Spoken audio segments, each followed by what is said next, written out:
Today I am going to do a micro teaching with a lesson plan to address behavior. But before I begin modeling and talking about my strategy and teaching it, I want to first start by talking a little bit about my fieldwork student. So step one of the lesson plan is to define. So we're going to start by identifying the desired behavior. So my fieldwork student's problem behavior is off-task behavior. So my desired replacement behavior is on-task behavior. To show on-task behavior, students need to complete all of their assignments when asked and to do so in an efficient and effective manner.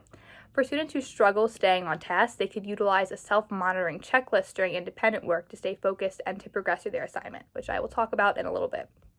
So step two is to talk about why is it important. So it's important to stay on task to complete assignments so that you could stay on track with the rest of the class. If you're off task, you may fall behind and you may struggle more with what you are learning because you're not keeping up with the class and the other students. Also, if you're off task, you might have to stay in at different times to complete work, or you may get in trouble with the teacher. So it's important to emphasize to students that you really do need to stay on task. Some students struggle with that because they have problems regulating themselves. In a classroom, there's a lot of distractions. There's a lot going on, there's other people, and sitting and doing work by yourself and regulating that work on your own is a skill that a lot of students don't have. So something that could help is my strategy, which is a self-monitoring checklist. It's in here. I know you probably can't really see it that well. I will attach a copy and I will read it to you too.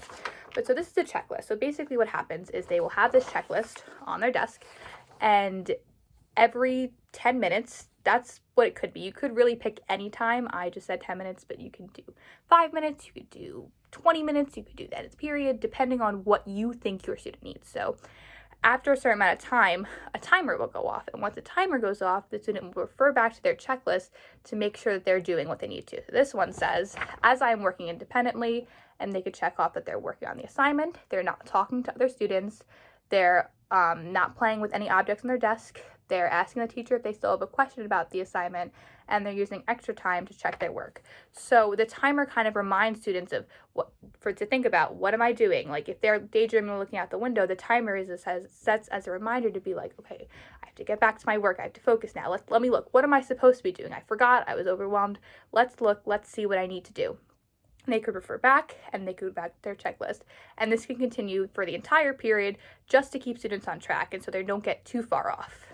So some examples and non-examples of on-task behavior before we start modeling it. It's kind of important to know, what is it? So an example of on-task behavior is sitting quietly and completing classwork, referring to the self-monitoring checklist on their desk. That shows that they're on task because they're looking to see what they need to do. And also checking their progress at the time. So when the timer goes off, they're supposed to check and say, what have I done? If 10 minutes have passed and they've done nothing, then the next 10 minutes they can sit and be like, okay, now I really need to focus. I've done nothing. Of course, the teacher will come and check with the student throughout to help them and make sure they're on track. Some non-examples are disrupting a neighbor. So if students are off task, they can disrupt someone else and then make them be off task as well.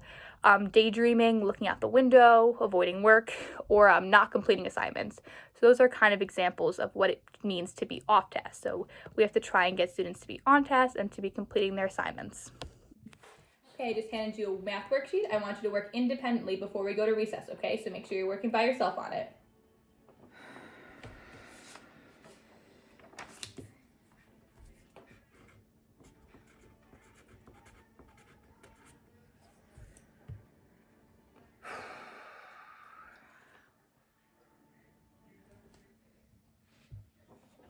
Jean, make sure you're working on your math assignment.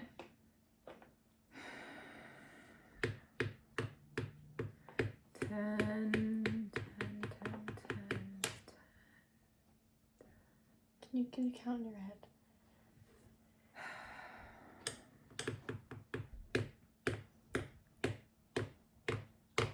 Can you stop? That's really distracting. Girls, make sure you're working quietly, please. You're distracting me. I'm not distracting you. I'm trying to get my work done. Girls, you have 1 minute before we go to recess. Then you have to stay in if you don't finish it, okay? Can you stop? Stop doing that. What are you up to? Stop. How many more do you have to go?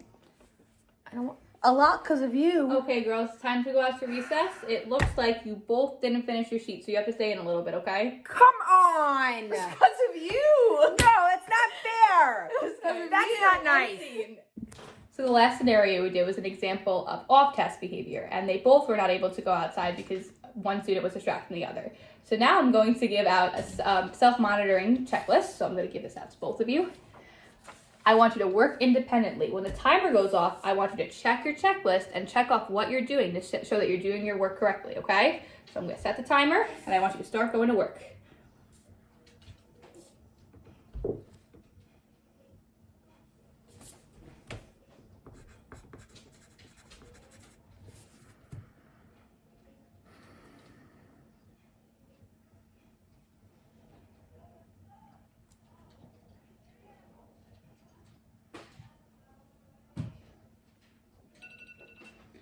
And if you heard the timer just went off, let's check. Check your checklist. Jean, were you getting your work done? Let's look. No, I wasn't working on my own. I wasn't getting my assignment done, no. Okay, what do you think you could do next for the next time sequence to be better with that? I think I have to really try to not look out the window and work on my assignment. Okay, let's try that again. Okay. So I'm gonna set the timer again, and we're gonna try to get back to work.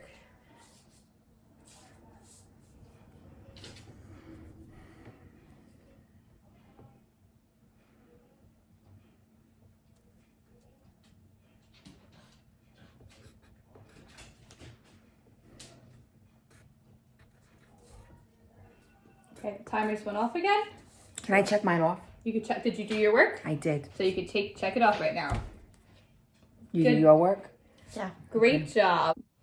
Okay, so just to debrief a little bit from both of those, as you can see, obviously the first scenario was showing off-task behavior. Both students weren't able to get their work done, both couldn't go outside. The second scenario was on-task behavior. They were able to use the self-regulation or self-monitoring checklist to stay on track. So after I would do that scenario, I would ask the students, how is this an example of on-task behavior, to make sure they really knew what on-task behavior looked like.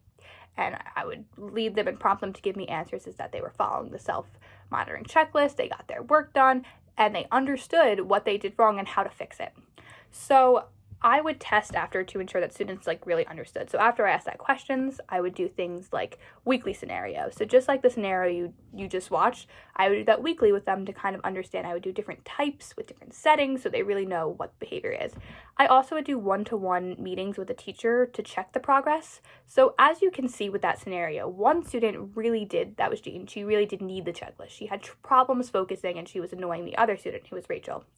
So Rachel didn't really need it, but she could still use it. It's still beneficial for students because they could still learn self-regulation, but some students need it more than others.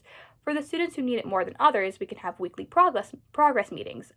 In this scenario, I also gave them both the same exact sheet, so it both had the same exact goals on it. If a student such as Jean is having a lot of problems with paying attention, I can give her a specialized sheet and I can have meetings with her and I can make sure she's following it to meet her goals. She might need different checklists than Rachel would need because she has different needs. So I would make sure to do one-to-one teacher meetings to test. As you can see in the scenario, Jean kind of realized what she was doing. She realized that she wasn't on track. She realized that what she could do to fix it. So I would have meetings like that and talk with them one-on-one to say, maybe I'm not doing this. What can I do to stay on track? I also would make sure to consistently follow the routine for self-monitoring checklists. This is something that should be used all the time during independent work. Of course, the time limit can vary. Eventually you can start with every 10 minutes, and then you can do every 20 minutes and every 30 once the students slowly learn how to self-regulate. And then, of course, you can implement it to group work and other things if you need. But I would make sure to follow it consistently so that the students understand and gain that skill of self-regulation. So that is my micro teaching. Thank you so much for watching.